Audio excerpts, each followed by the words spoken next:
안녕하세요. 한의사 강용혁입니다. 오늘 주제는 재테크 관련 내용입니다.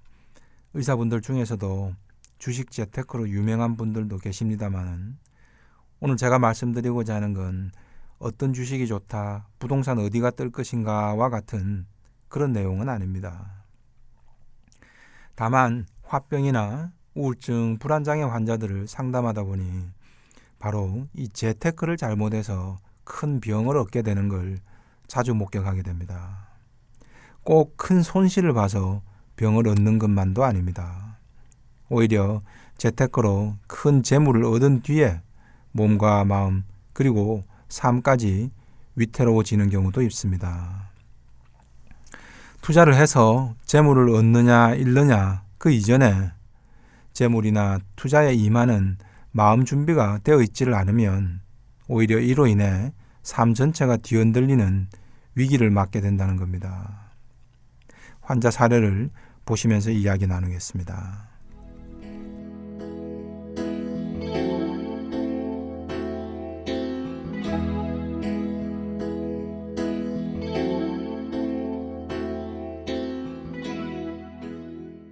정년퇴직을 앞둔 50대 남성 A씨입니다. 심한 불면증과 심장 두근거림 증상 때문에 내원했습니다. 수면제를 먹어도 심장이 두근거리고 잠이 잘 오질 않습니다. 잠을 잘 못 자다 보니 낮에도 정신을 못 차리겠답니다. 기억력도 확 떨어지고 단순한 숫자 계산도 잘 안 된다고 합니다. 치매나 심장병 검사도 받았지만 다행히 큰 이상은 없었다고 합니다. 그런데 왜 그럴까요? 바로 불안 때문입니다. 주식 투자에서부터 시작됐습니다. A씨는 퇴직을 앞두고 앞으로 무엇 하고 사나 고민이 많았답니다.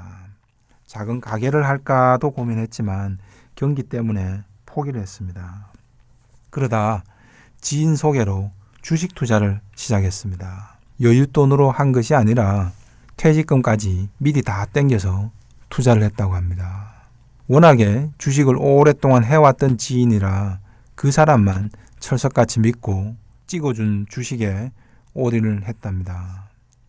우량주를 사봐야 3%, 4%밖에 안 되는 수익률 때문에 소위 작전주를 택한 겁니다. A씨 입장에서는 대박을 쳐서 퇴직 후에는 당분간 일을 하지 않아도 되리라는 그런 기대도 있었습니다.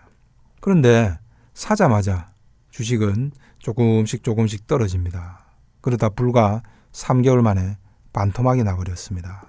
A씨는 피가 바싹바싹 타들어간다는 게 무슨 말인지 처음으로 이해가 됐다고 합니다. 지인도 당황스럽기는 매 한 가지였겠죠. 그래도 좀 더 기다려 보라고 했지만 A씨는 아내 몰래 투자한 것인데 퇴직금을 다 날리겠다 싶어 반토막이라도 건지자 싶어 이제 그만 팔았습니다. 근데 신기하게도 그때부터 이 주식이 다시 오르기 시작하는 겁니다. 더 미칠 노릇입니다. 괜히 팔았네. 좀 더 할걸. 이라는 후회가 반복된 겁니다. 이렇게 불안과 분노, 우울이라는 3종 세트 속으로 속을 끓인 겁니다. 그러니 수면제를 먹어도 잠을 못 자고 자율신경이 망가지니 심장 두근거림이나 인지 능력도 확 떨어져 버린 겁니다. 퇴직 후에 경제 상황은 더 불안해졌습니다. 아내에게 어떻게 알려야 할지도 걱정입니다. 지인에 대한 분노도 생겼습니다. 이 모든 게 다 애초에 주식을 권유해서 이렇게 되었다 싶은 겁니다. 나는 욕심 없이 그냥 정년퇴직 후에 노후 대비나 좀 하자고 한 것뿐인데 내게 왜 이런 시련이 왔는지 모르겠다고 말합니다.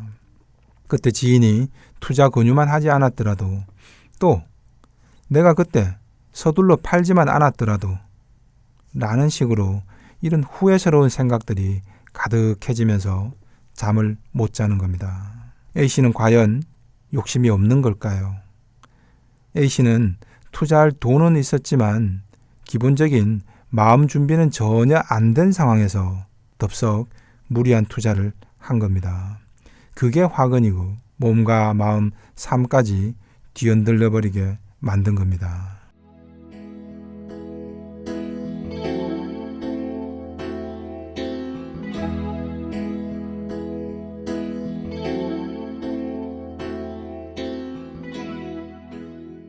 가장 잘못된 투자 자세는 바로 무조건 잘 될 거야 또는 무조건 잘 돼야 해 라는 자세입니다.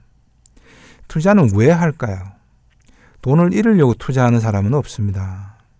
다 이익을 보려고 하겠죠. 그래서 투자를 하면 다 잘 될 거야 라고 자꾸 자기 암시를 하고 기도까지 합니다.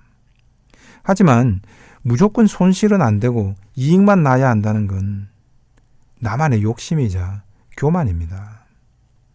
지금 잘 될 것처럼 보여서 그 확률이 좀 높아 보여서 투자하긴 하지만 여기에는 무수한 변수가 존재합니다. 그리고 그건 내가 내 마음대로 다 통제할 수가 없는 거죠. 그래서 꼭 잘 돼야 해라는 마음만으로 투자를 했다가는 A씨처럼 큰 낭패를 보게 됩니다. 대신 투자를 하기 전에 이익과 손실 가능성을 객관적으로 따져봐야 합니다. 그리고 손실을 보게 되더라도 내가 그 정도 손실은 감당할 수 있겠는가부터 투자 전에 스스로에게 물어봐야 합니다. 이 준비 과정도 없이 무조건 잘 돼야 해, 이익이 나야 해 라는 자기 도취는 투자 자세가 안 된 겁니다. A씨처럼 퇴직금을 전부 넣어서 손실이 크면 도저히 뒷감당이 안 되겠다 싶으면 이는 애초에 시작을 하질 말아야 하는 겁니다. 내가 따고 싶으면 남도 따고 싶겠죠. 누군가 잃는 사람이 있어야 내가 따는 것인데 그게 내 바람대로만 될 리가 없겠죠. 그래서 투자를 해서 이익을 보고자 하면 손실을 보는 것에 대해서도 겸허히 감당할 준비가 되어 있어야겠죠. 또 퇴직금이라면 내 배우자에게도 동의를 구했어야 했던 겁니다. 그리고 A씨는 지인 탓, 세상 탓 때문에 더 괴롭습니다. 애초에 지인이 추천했다는 원망입니다. 과연 그럴까요? 결코 지인이 결정한 게 아닙니다. 최종적인 결정은 바로 자기 자신이 한 것이죠. 주변에서 추천했더라도 내 돈이고 뒷감당도 전적으로 내가 책임지는 자세가 필요했던 거죠.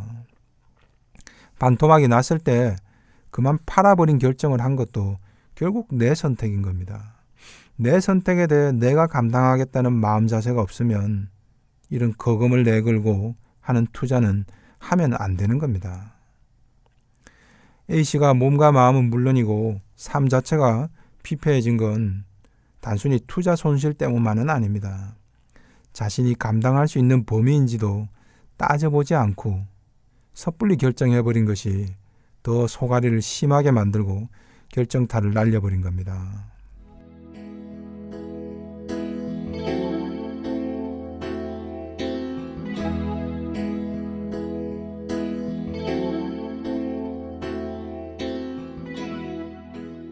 다음 사례는 우울증 때문에 내원한 중년 여성 B씨입니다.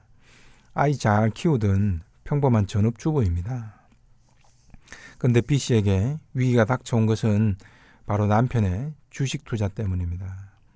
직장 생활을 잘 하던 남편이 보너스를 타면은 그 돈으로 주식 투자를 하곤 했답니다.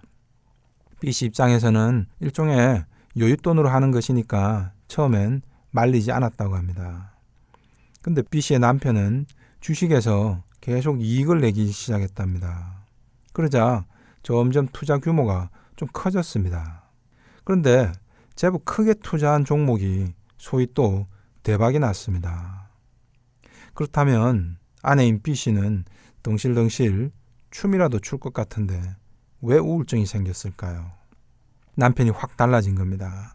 다니던 회사는 그만두고 주식 투자만 하기로 했습니다.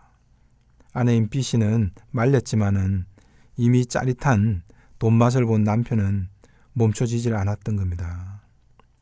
근데 남편은 또 큰 돈을 벌었다고 합니다. 문제는 남편이 평범한 벌이를 하던 직장인에서 큰 돈을 벌게 되자 완전히 다른 사람이 되어가는 겁니다.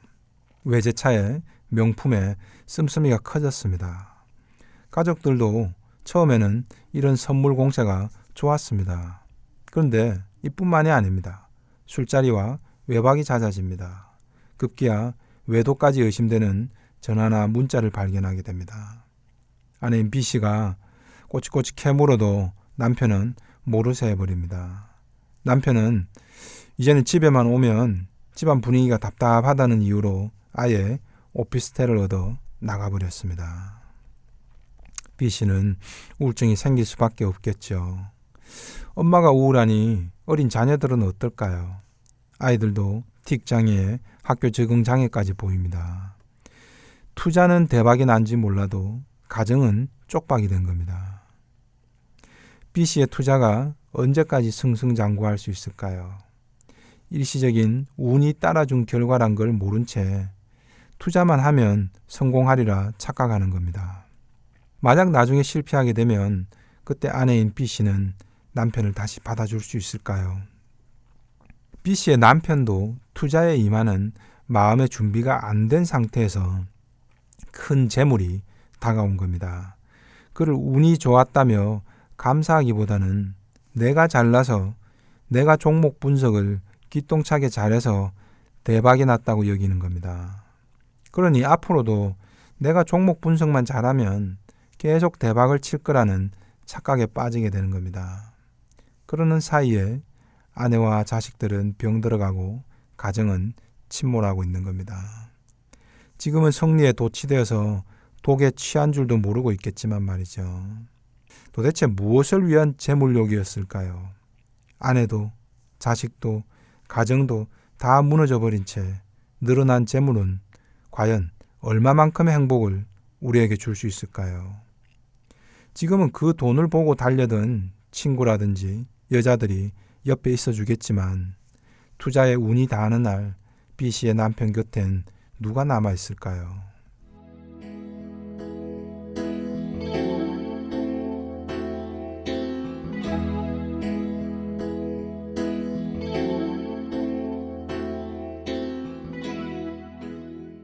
다음은 분노조절 장애 때문에 내원한 남성 C씨입니다. 이분은 투자가 직업인 펀드 매니저입니다. C씨는 그동안 속칭 이 바닥에서 잘 나가는 실력자였습니다. 실적이 하도 좋아서 큰 돈도 벌었습니다. 근데 최근에는 실적이 예전만 못합니다. 큰 손실을 본 것도 한 번 있고 조금 만회하긴 했지만 언제 다시 큰 손실을 보게 될까봐 조마조마합니다. 워낙에 큰 돈이 왔다 갔다 하기 때문에 스트레스도 너무 심합니다. 밖에서 일하고 있는데 아내의 전화만 와도 버럭 화를 내게 됩니다. 집에 와서도 사소한 말에도 아내에게 쉽게 욕까지 합니다. 그러면 아내는 왜 욕까지 하느냐며 말싸움이 커집니다. C씨는 아내 버르장머리부터 고쳐야 되겠다는 생각에 며칠씩 가출해버리기도 합니다. C씨의 마음에는 내가 지금까지 돈을 많이 벌어다 줬으니 아내는 고마운 줄 알라는 겁니다. 근데 이렇게 생각하니 지금은 아내가 함께 있지만은 내가 만약 돈을 많이 못 벌어다 주면 아내는 나를 떠나버릴 것이다 라는 혼자만의 불안감을 갖고 있었던 겁니다. 그러니 큰 돈이 왔다 갔다 해서 늘 조마조마하지만 투자를 더 위험하고 공격적으로 할 수밖에 없었다라는 자기 합리화를 하고 있는 겁니다. 아내 때문에, 돈 좋아하는 아내 때문에 자신이 스트레스를 받으면서 일한다는 논리를 펴고 있는 거죠. 하지만 C씨 역시도 재물을 대하는 욕심과 그 뒷감당을 못해서 자신의 삶이 크게 휘둘리고 있는 것이겠죠.